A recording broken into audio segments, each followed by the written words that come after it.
नमस्कार साथियों। तो आज की इस वीडियो में हम आपके लिए यूपीपीसीएल का जो एग्जीक्यूटिव असिस्टेंट का पेपर हुआ था 2022 का वह लेकर आ गए। तो यह आपका जनरल नॉलेज का सेक्शन है। तो चलिए देखते हैं इसमें किस प्रकार से क्वेश्चन पूछे गए थे। तो पहला क्वेश्चन आपसे पूछा गया था, निम्नलिखित में से किसे संविधान 42वां संशोधन अधिनियम 1976 द्वारा संविधान में शामिल किया गया था। तो इसका सही आंसर ऑप्शन नंबर सी हो जाएगा। अगला प्रश्न देखते हैं। 1408 ईस्वी में जौनपुर की अन्य मस्जिदों के निर्माण के लिए आदर्श मॉडल मानी जाने वाली अटाला मस्जिद का निर्माण किसने करवाया था? तो यह करवाया था इब्राहिम शाही शर्की। अगला प्रश्न देखते हैं। निम्नलिखित में से किसने जयपुर में अपनी नई राजधानी की स्थापना की और उसे 1722 में आगरा की सूबेदारी दी? तो यह सवाई राजा जय सिंह। अगले प्रश्न की ओर आते हैं। अगला प्रश्न है, भारतीय रेलवे ने किस संगठन के सहयोग से real time train information system विकसित किया? तो यह किया था इंडियन स्पेस रिसर्च ऑर्गेनाइजेशन। अगले प्रश्न की ओर आते हैं। निम्नलिखित में से कौन विजयनगर साम्राज्य का एक प्रमुख राजनीतिक नवाचार था? तो यह था अमरनायक प्रथा। छठवां प्रश्न है, गुजरात, राजस्थान और मध्य प्रदेश के अर्ध शुष्क क्षेत्र सहित देश के उत्तर पश्चिमी भाग में किस प्रकार की वनस्पति पाई जाती है? तो वह किस प्रकार की वनस्पति पाई जाती है? कांटेदार जंगल और झाड़ियां। अगला प्रश्न आया था, सितंबर 22 में भारतीय स्टेट बैंक द्वारा जारी शोध रिपोर्ट के अनुसार डैश तक भारत की दुनिया में तीसरी सबसे बड़ी अर्थव्यवस्था बनने की संभावना है। तो 2029 तक भारत दुनिया की तीसरी सबसे बड़ी अर्थव्यवस्था बनने की संभावना है। अगला प्रश्न आया था, ब्रिटिश शासन के खिलाफ विद्रोह के नेतृत्व करने वाली नागा रानी गिडालू को किस वर्ष गिरफ्तार किया गया था? तो यह किया गया था 1932 में। अगला प्रश्न आया था, निम्नलिखित में से कौन से देश अंतर्राष्ट्रीय संगठन G7 के सदस्य हैं? तो ये इसमें फ्रांस, जर्मनी और इटली। अगले प्रश्न की ओर आते हैं। निम्नलिखित में से कौन अप्रत्यक्ष कर का उदाहरण है? तो सीमा शुल्क और मूल्य वर्धित कर। अगले प्रश्न आया था, पोचारम झील निम्नलिखित में से किस राज्य में स्थित है? तो यह है तेलंगाना। अगला प्रश्न आया था, सिंधु घाटी सभ्यता के मोहनजोदारो स्थल का निचला शहर के उदाहरण प्रदान करता है? तो आवासीय भवनों के। अगला प्रश्न आया था, निम्नलिखित में से किस टीम ने दिलीप ट्रॉफी 2022 जीती? तो पश्चिमी क्षेत्र। निम्नलिखित में से रावी और चिनाब के क्रमशः वैदिक नाम में से हैं? तो वैदिक रावी का है परुष्णी और चिनाब का है अस्किनी। अगला प्रश्न आया था, भारतीय संविधान के अनुच्छेदों के बारे में निम्नलिखित में से कौन सा कथन सही नहीं है? इसका ऑप्शन बी ठीक हो जाएगा। अनुच्छेद 56 भारत के राष्ट्रपति के रूप में चुनाव के लिए योग्यता से संबंधित है। अगला प्रश्न आया था, सितंबर 2022 में किस देश ने south Asian football federation under-17 championship खिताब जीता? तो यह जीता भारत ने। सितंबर 2022 में निम्नलिखित में से किसने 60 स्टार्टअप को एम्पायर पुरस्कार दिया? तो यह दिया जितेंद्र सिंह ने। अगला प्रश्न आया था, जनवरी 2022 में कर्नाटक में कितने होयसल मंदिरों को वर्ष 2022 और 23 के लिए विश्व धरोहर के रूप में विचार करने के लिए भारत द्वारा नामित किया गया? तो 3 स्थल जो हैं वो कर्नाटक में होयसल स्थल मंदिर नामित किया गया। अगला प्रश्न आया था, किसी भी भारतीय राज्य में राज्यपाल और मुख्यमंत्री के लिए क्रमशः न्यूनतम आयु अर्हता क्या है? तो राज्यपाल की क्या है? 35 वर्ष और मुख्यमंत्री की 25 वर्ष। अगले प्रश्न की ओर आते हैं। न्यूनतम आवश्यकता कार्यक्रम के बारे में निम्नलिखित में से कौन सा कथन सही नहीं है? तो इसमें आपके ये तीनों कथन ठीक हो जाएंगे और आंसर इसका ये हो जाएगा क्योंकि ये कथन गलत है। अगले प्रश्न की ओर आते हैं। भारतीय संविधान के किस अनुच्छेद के अनुसार सर्वोच्च न्यायालय अभिलेख न्यायालय है? तो इसमें आपको अनुच्छेद बताना है जिससे सर्वोच्च न्यायालय एक अभिलेख न्यायालय है। तो इसका आंसर हो जाएगा 129। अगला प्रश्न है, निम्नलिखित में से कौन industrial growth in India stagnation since the mid 60s book के लेखक हैं? तो इसके लेखक कौन है? ईशर जज अहलूवालिया। अगला प्रश्न आया था, वाडिनार में अपतटीय टर्मिनल को दबाव कम करने के लिए डैश पर विकसित किया गया? तो यह कहा गया कांडला पोर्ट। अगला प्रश्न आया था, स्वतंत्रता के बाद के युग में पहली प्रकलन समिति का गठन जॉन मैथाई की सिफारिश पर डैश में किया गया? तो यह कब किया गया था? 1950 में। अगला प्रश्न आपके में आया था, 25 सितंबर 2022 से 3 अक्टूबर 2022 तक बथुकम्मा उत्सव किस राज्य में मनाया जाता है? तो यह मनाया जाता है तेलंगाना में। जीएस से 25 क्वेश्चन ही आते हैं। अब आगे हम देखते हैं रीजनिंग में किस टाइप के क्वेश्चंस बने थे। पहला क्वेश्चन, एक निश्चित कूट भाषा में, ये आपका कोडिंग डिकोडिंग का क्वेश्चन है। इसको इस प्रकार लिखा गया है और लिव्स को इस प्रकार लिखा गया है। तो आपको बताना है रॉक को किस प्रकार लिखा जाएगा। दी गई श्रृंखला में ऐसी 3 विषम संख्याएं हैं जिनके ठीक पहले एक विषम संख्या, ठीक बाद एक सम संख्या आती है। तो इस सीरीज में आपको यह बताना है कि ऐसी कितनी विषम संख्याएं हैं, उनके ठीक पहले एक विषम संख्या आती है और तथा ठीक बाद एक सम संख्या आती है। तो मैं सॉल्व करके नहीं दिखा रहा हूं। अगर आपको इनका सोल्यूशन चाहिए होगा तो आप मेरे को बता देना कमेंट में। मैं आपको एक पर्टिकुलर वीडियो बना के इसके रीजनिंग पार्ट की मैं आपको वहां पर अपलोड करवा दूंगा। चलिए अगला प्रश्न देखते हैं किस तरीके से पूछा गया था। कल्पना के 2 पुत्र रमन और राकेश हैं और उनमें से केवल एक विवाहित है। प्रिया और आलोक रतन के पौत्र हैं। यदि रतन के पुत्र राकेश का विवाह राधा के साथ हुआ तो रमन का आलोक से क्या संबंध होगा? तो आपको ये बताना है। इसका आंसर डी ठीक हो जाएगा। ऐसे यहाँ पर एक प्रश्न पूछा गया है, 4 अक्षर समूह दिए गए हैं, इनमें से 3 किसी न किसी तरीके से समान है, एक असंगत है। आपको इसमें से असंगत छांटना है। तो इसमें से ये असंगत है, बाकी ये तीनों समान है। ठीक है। ऐसे यहाँ पर ये प्रश्नवाचक में आपको सीरीज का सीक्वेंस बनाकर आपको ये सॉल्व करना है। इसका आंसर बी आ रहा है। इसका आंसर बी हो जाएगा।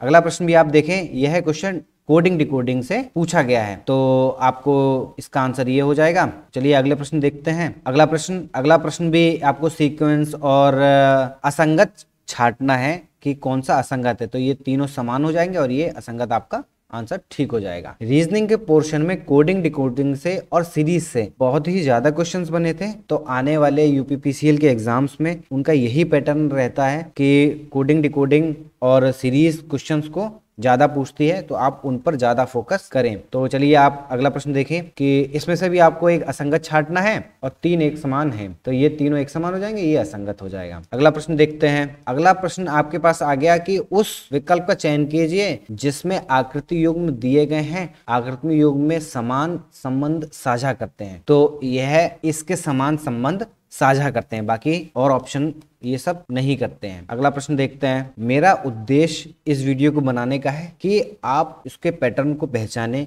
कि यूपीपीसीएल किस पैटर्न पर क्वेश्चंस देता है। ठीक है। अगर आपको इसकी पीडीएफ चाहिए होगी और इसकी सोल्यूशन चाहिए होगी तो आप कमेंट में करके बता दीजिएगा। इसकी पीडीएफ तो मैं अपने डिस्क्रिप्शन लिंक में डलवा दूंगा। ठीक है। चलिए अगला प्रश्न देखते हैं। इसमें भी आपको 3 एक तरीके से समान है और एक असंगत है। तो इसमें देखते हैं कौन सा असंगत है। तो इसमें ये वाला असंगत हो जाएगा। इसमें से भी वही पूछा गया है। मैंने आपसे बताया ना कि इस तरीके से क्वेश्चन बहुत मात्रा में पूछे गए, इसीलिए आप इन टाइप्स के क्वेश्चन को अच्छे से रिवाइज करें, प्रैक्टिस करें उनकी। और जो क्वेश्चन आपको ना आए वो मैं वीडियो बना दूंगा, आप उसमें जाकर देख लीजिएगा। ठीक है। ऐसे ही ये क्वेश्चन पूछा गया है असंगत का, तो इसका ऑप्शन ही ठीक हो जाएगा।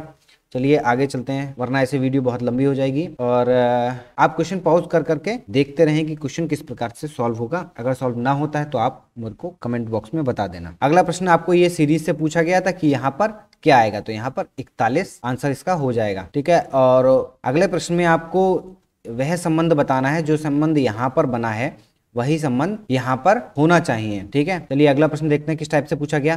तो यह भी एक सीरीज क्वेश्चन है जो कि आपको सीरीज देखकर यहाँ पर बताना है कि यहाँ पर क्वेश्चन मार्क के बदले क्या आएगा। तो यहाँ पर वाई इसका आंसर आ रहा था। ठीक है। 4 अक्ष समूह दिए गए हैं, इसमें से 3 तरीके से समान है। ये भी वही पैटर्न है, आप इसको देख लेना। ये तीनों समान है और ये असमान है। अगला प्रश्न आप देखें। तो अगले प्रश्न में विकल्पों में से उस अक्षर समूह का चयन कीजिए जो एक निश्चित तरीके से दिए गए अक्षर समूह के समान है, मतलब इसके समान होना चाहिए जो भी आपको विकल्प दे रखे हैं। तो ऑप्शन डी इसका ठीक आंसर हो जाएगा। अगला प्रश्न देखते हैं। अगला प्रश्न आपसे ब्लड रिलेशन का पूछा गया, तो आप ब्लड रिलेशन भी अच्छे से पढ़ जाइएगा क्योंकि इससे भी काफी क्वेश्चन पूछे गए थे। तो इसका आंसर क्या हो जाएगा। ठीक है। आपको अगला प्रश्न देखते हैं। अगला प्रश्न में भी वही पूछा गया है कि जो 3 एक तरीके से समान है, असंगत को आपको छांटना है।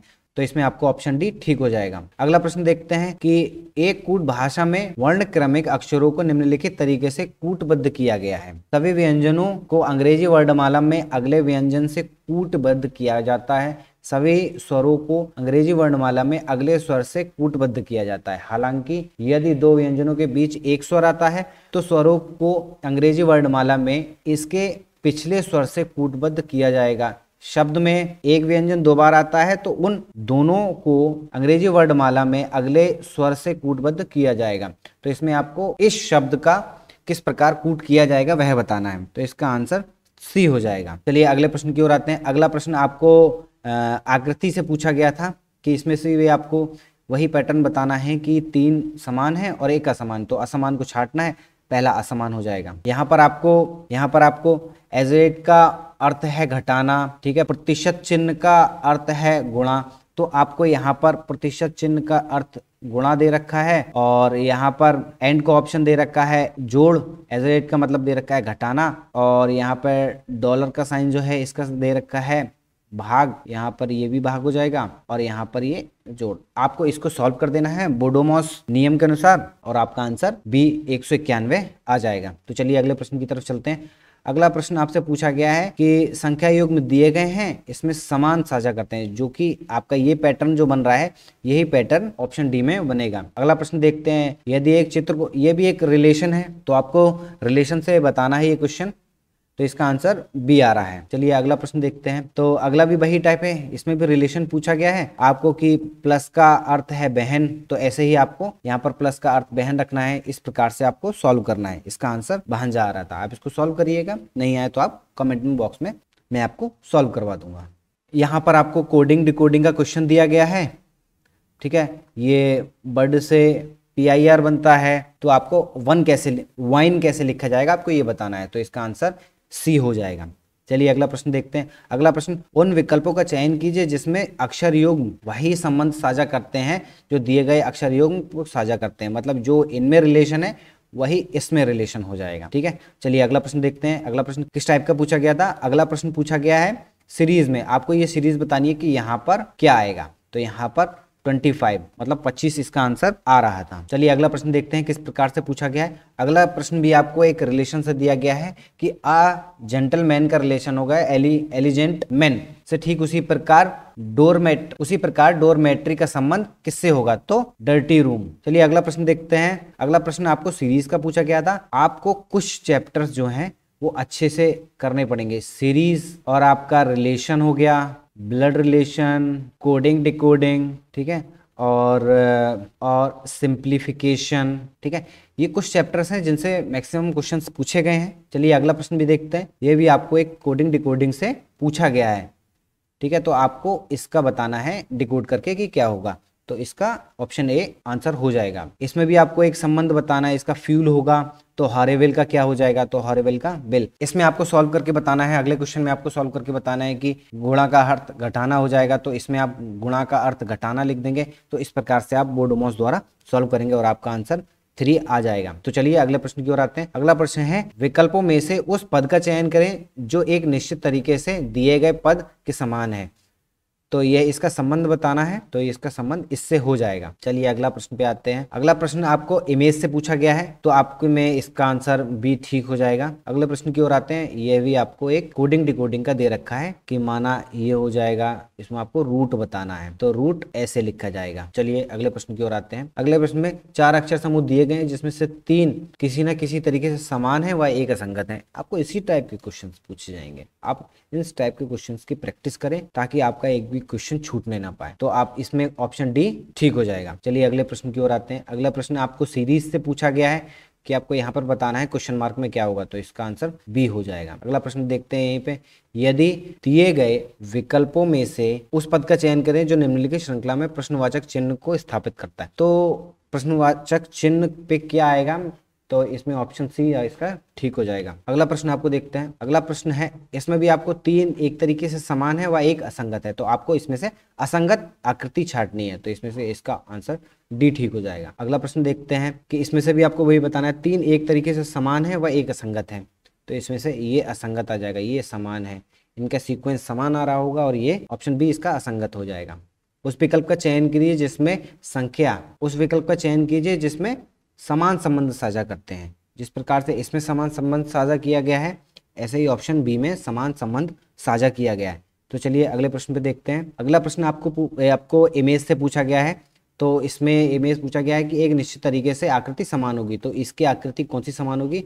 ऑप्शन ए ही इसका आंसर ठीक हो जाएगा। अगला प्रश्न देखते हैं। अगला प्रश्न आपसे फिर से सीरीज से पूछा गया है, तो यहाँ पर क्वेश्चन मार्क के बदले क्या आएगा, तो यहाँ पर 40 इसका आंसर हो जाएगा। अगले प्रश्न में आपको पूछा गया है गणितीय चिन्हों के उस सही संयोजन का चयन कीजिए जो क्रमिक रूप से हैश चिन्ह को प्रतिस्थापित कर सकता है और दिए गए समीकरण को संतुलित कर सकता है।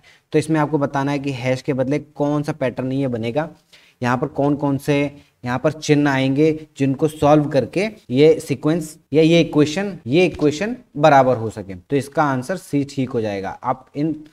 आप इन चिन्हों को इनके स्थानों पर रखकर सॉल्व कर सकते हैं, आपका आंसर ठीक आएगा। यहाँ पर आपको फिर से रिलेशन बताना है इन चिन्हों के बदले मात्रा व रिलेशन रखकर कि आपका आंसर क्या आएगा। तो इसका आंसर मैं आपको बता देता हूँ, इसका आंसर सी इसका ठीक होने वाला है। चलिए अगला प्रश्न देखते हैं। तो यहाँ पर यहाँ पे आके रीजनिंग के 45 क्वेश्चंस पूछे जाते हैं यूपीपीसीएल में, ठीक है। यहाँ पर आपके 45 क्वेश्चन इस टाइप के पूछे गए हैं। आपने देख लिया, आपने एनालाइज कर लिया इस चीज़ों का कि कौन से टॉपिक से कौन सा क्वेश्चन पूछा जाता है। तो चलिए अब हिंदी के पार्ट को देखते हैं कि हिंदी के पार्ट में आपको किस टाइप के क्वेश्चन पूछे जाते हैं। तो चलिए शुरू करते हैं हिंदी का। तो हिंदी में पहला क्वेश्चन आपसे पूछा गया है, उपयुक्त लोकोक्ति चुनकर वाक्य में रिक्त स्थान की पूर्ति कीजिए। ये बेचारी तो पति के न रहने पर पहले ही माँ के घर पड़ी थी, अब माँ भी मर गई, इस पर सही कहावत चरितार्थ हुई कि इसका आंसर डी हो जाएगा। कुछ तो बावली कुछ भूतो खेदड़ी, इसका आंसर हो जाएगा ऑप्शन डी, कुछ तो बावली कुछ भूतो खेदड़ी। चलिए अगला प्रश्न देखते हैं। हिंदी में किस टाइप का पूछा गया था। हिंदी में पूछा गया नदी में रहकर मगर से बैर की समान आर्थी लोकोक्ति का चयन कीजिए। तो इसका ऑप्शन जी ठीक हो जाएगा कि जल से बैर मगर से नाता। अगला प्रश्न आपको पूछा गया था निम्नलिखित में से किस विकल्प में दोनों शब्द आपस में पर्यायवाची हैं। तो इसका ऑप्शन है ठीक हो जाएगा, अहेरी और शिकारी, ये दोनों आपस में पर्यायवाची हैं। निम्नलिखित वाक्यों में से शुद्ध वाक्य की पहचान कीजिए, इसमें ऑप्शन भी ठीक हो जाएगा, तुम्हें पग पग पर कांटे मिलेंगे। अगला प्रश्न देखते हैं। निम्नलिखित में से तद्भव शब्द की पहचान कीजिए। तो इसमें आपको तद्भव शब्द की पहचान करिए। मच्छर, तद्भव शब्द को पहचानने की बहुत सिंपल सी ट्रिकें हैं जो मैं आपको वीडियो के माध्यम से कराने वाला हूं। तो आप हमारे चैनल को सब्सक्राइब कर लें तथा वह इस वीडियो को लाइक कर लें व तत्सम तद्भव की उस वीडियो को जाकर जरूर देखें, जिससे आप एक वीडियो को देखकर कितने भी आपके एग्जाम्स में तद्भव तत्सम पूछे जाएंगे आप उनको आराम से देखकर ही सॉल्व कर सकते हैं। क्योंकि हम एक एक करके तद्भव और तत्सम याद नहीं कर सकते, आपको सिर्फ शब्द को देखकर पहचानना होगा कि वह तत्सम है और तद्भव है। तो आप उस वीडियो को जाकर जरूर देखना। अगला प्रश्न है पदार्थों के परिमाण या समूहवाचक संज्ञा शब्द एक वचन में प्रयुक्त होता है। तो इसमें आपका क्या हो जाएगा, ऑप्शन बी, इसमें अशुद्ध भाग बताना है। तो ये आपका होता नहीं, होते हैं, ठीक है। तो चलिए अगले प्रश्न की ओर आते हैं।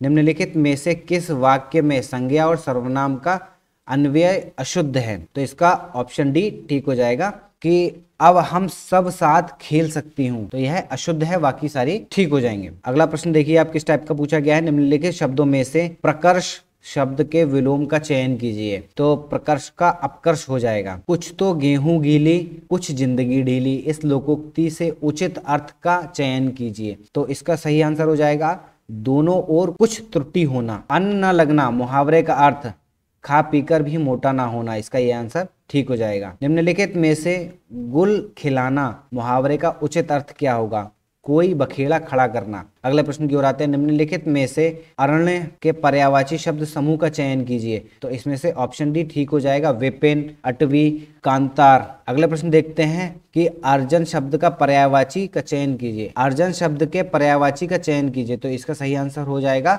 उपलब्धि। तो हिंदी में भी कुछ गिने चुने टॉपिक से आपसे क्वेश्चन ज्यादा पूछे गए, जैसे विलोम, पर्यायवाची, लोकोक्तियां, मुहावरे, अशुद्धि, ठीक है। इन्हीं टॉपिक से मोस्ट ऑफ द क्वेश्चंस आपके पेपर में पूछे गए हैं। जो यूपीपीसीएल अपने पेपर्स में पूछता है वो इन्हीं टॉपिक्स को ज्यादा कवर करता है। तो आप इन टॉपिक्स पे अच्छी कमेंट बनाइए। चलिए अगला प्रश्न देखते हैं। अगला प्रश्न है इस सामने वाली ऊंची सफेद दीवार पर क्या बैठा है। तो उपयुक्त वाक्य में अशुद्धि बतानी है आपको, तो क्या बैठा है। अगला क्वेश्चन देखते हैं। निम्नलिखित में से कौन सा शब्द उत्तर का पर्यायवाची नहीं है। तो इसमें आपको बताना है कौन सा शब्द उत्तर का पर्यायवाची नहीं है। तो विचारित। अगला क्वेश्चन देखते हैं। निम्नलिखित में से मंथर के विलोमार्थी शब्द का चयन कीजिए। तो इसका आंसर हो जाएगा ऑप्शन नंबर डी। अगला प्रश्न देखते हैं। निम्नलिखित में से कौन सा शब्द विलोम युग्म शुद्ध है। तो इसका ऑप्शन बी ठीक हो जाएगा। मैं आपको थोड़ा जल्दी जल्दी कराने का प्रयास करता हूं क्योंकि क्वेश्चन पेपर काफी बड़ा था तथा मैं आपको उनके प्रश्न व आंसर बताता हुआ आगे बढ़ जाऊंगा। छाजों में बरसना मुहावरे के उचित अर्थ का चयन कीजिए। तो इसका सही आंसर हो जाएगा ऑप्शन नंबर ए। ठीक है, पेट में दाढ़ी होना मुहावरे का सही चयन कीजिए। ठीक है, तो इसका हो जाएगा छोटी उम्र में बहुत अनुभवी और बुद्धिमान होना। अगला प्रश्न है, ऐसे पदबंध या वाक्यांश जिनका अर्थ शाब्दिक न होकर विलक्षण और लाक्षणिक होता है उन्हें कहते हैं मुहावरा। अगला प्रश्न पे आते हैं, मार्गी के विलोम शब्द का चयन कीजिए। तो इसका हो जाएगा वक्री। अगला प्रश्न है, निम्नलिखित में से अशुद्ध वर्तनी वाले तत्सम शब्द का चयन कीजिए। तो इसमें हो जाएगा वार्तिका। तो इसमें हो जाएगा वर्तिका, जबकि होता क्या है वर्तिका, बिना पेट चेरा वाला वाह। ठीक है, अगला प्रश्न पे आते हैं, निम्नलिखित में से तत्सम शब्द की पहचान कीजिए। तो हो जाएगा इसमें लगुण। निम्नलिखित में से अशुद्ध विलोम युग्म की पहचान करें। तो इसमें हो जाएगा आर्द्र व आर्त। निम्नलिखित में से कौन सा शब्द कुलसा का विपरीतार्थ है। तो इसमें से हो जाएगा ऑप्शन नंबर ए प्रशंसा। निम्नलिखित में से कौन सा शब्द क्रश का विलोम नहीं है। तो कुटिल इसका विलोम नहीं है। पंख न मारना मुहावरे के उचित अर्थ का चयन कीजिए। तो इसका ऑप्शन है ठीक हो जाएगा पहुंच न हो सकना। अगला प्रश्न है, निम्नलिखित वाक्य के अशुद्ध भाग को चिन्हित कीजिए। उसने अब तक अनेकों गलतियां की और मैंने माफ किया। तो इसमें हो जाएगा अनेकों ना होकर इसमें अनेक गलतियां। अगले प्रश्न पे आता है, निम्नलिखित में से कौन सा शब्द वधु का पर्यायवाची नहीं है। तो इसमें से बहुवर्णी बहु का पर्यायवाची नहीं है। तो अगले प्रश्न की ओर आता है, घमंडी का सर नीचा कहावत निम्नलिखित में से किस कथन के लिए उपयुक्त है। तो इसका ऑप्शन ए ठीक हो जाएगा। अगला प्रश्न देखते हैं, अब मेरी शंकाओं का निराकरण हो जाना चाहिए। उपयुक्त वाक्य में किस अंश में त्रुटि है। तो निराकरण। अगला प्रश्न है, आपकी बातों में मधुरता किंतु लेखन में स्पष्टता है। उपयुक्त वाक्य में किस भाग में अशुद्धि है। मधुरता। तो जैसा कि मैंने आपको बताया कि इस प्रश्न पत्र में अशुद्धि से भी काफी क्वेश्चन पूछे गए हैं। अशुद्धि पर भी आप अपनी अच्छी पकड़ बनाएं। अगला प्रश्न देखते हैं कि तिरश्च शब्द के शुद्ध तद्भव रूप का चयन कीजिए। तो इसका हो जाएगा तिरछा। अगला प्रश्न है, सटीक कहावत चुनकर निम्नलिखित कथन की पूर्ति कीजिए। वह गरीब है लेकिन अपने इतने बड़े कुनवे को भी बोझ नहीं समझता। किसी ने ऐसे ही लोगों के लिए कहा है कि हाथी सूंड न हथनी ही भारी। अगला प्रश्न देखते हैं, निम्नलिखित शब्द के शुद्ध तत्सम रूप का चयन कीजिए। तो रीच का हो जाएगा रिच। अगला प्रश्न है, तत्सम शब्द मैक्तिक के तद्भव रूप का चयन कीजिए। तो इसका हो जाएगा सही आंसर मोती। ऑप्शन नंबर डी इसका ठीक हो जाएगा। निम्नलिखित में से किस वाक्य में कोई त्रुटि नहीं है। तो ऑप्शन नंबर ए, मैंने उनकी बात पर आपत्ति की। निम्नलिखित में से कौन सा विकल्प शुद्ध तत्सम तद्भव युग्म है। तो इसका सही आंसर हो जाएगा गुफा व गुहा।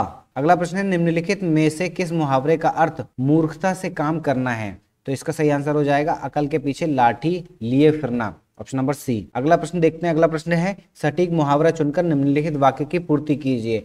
अब तुम किसी से क्या छुपाओगे, तुम्हारे डैश गए हैं या उनके भी डैश गए हैं, अब मेरे सामने क्या करोगे। तो इसका ऑप्शन नंबर ए ठीक हो जाएगा। अगला प्रश्न है, चेरी शब्द के उचित पर्यायवाची का चयन कीजिए। तो चेरी का क्या हो जाएगा कंकरी। अगला प्रश्न है, निम्नलिखित में से कौन सी कहावत असमान है, चयन करें। तो इधर काटा उधर पलट गया। Option number B. अगला प्रश्न देखते हैं, निम्नलिखित में से किस वाक्य में व्याकरण संबंधी अशुद्धि नहीं है। तो ऑप्शन नंबर डी इसका आंसर ठीक हो जाएगा, उसे मेरी सहायता करनी पड़ी। अगला प्रश्न देखते हैं, वेमेल शब्द के विलोम युग्म की पहचान करें।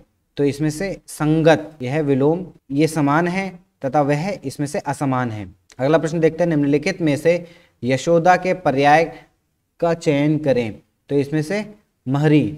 अगला प्रश्न देखते हैं, ना सावन सूखे ना भादो हरे, इस कहावत में उचित अर्थ का चयन करें।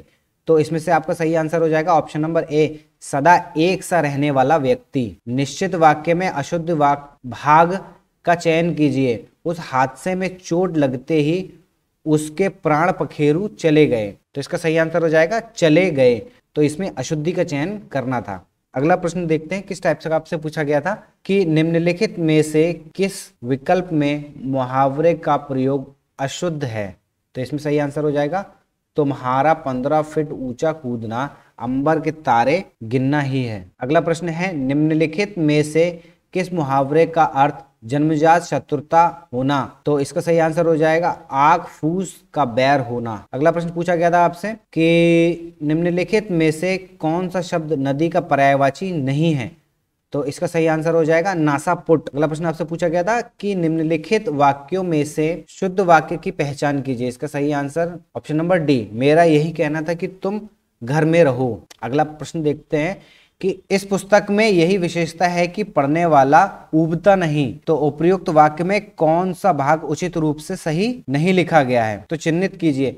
तो इसमें ऑप्शन नंबर ए आपका ठीक हो जाएगा, इस पुस्तक में। अगला प्रश्न देखते हैं आपसे किस प्रकार से पूछा गया था कि निम्नलिखित वाक्यों में से शुद्ध वाक्य का चयन कीजिए। तो इसमें आपका ऑप्शन नंबर सी ठीक हो जाएगा। अगला प्रश्न की ओर आते हैं। अगला प्रश्न है निम्नलिखित में से किस वाक्य में कर्म और क्रिया का मेल शुद्ध है।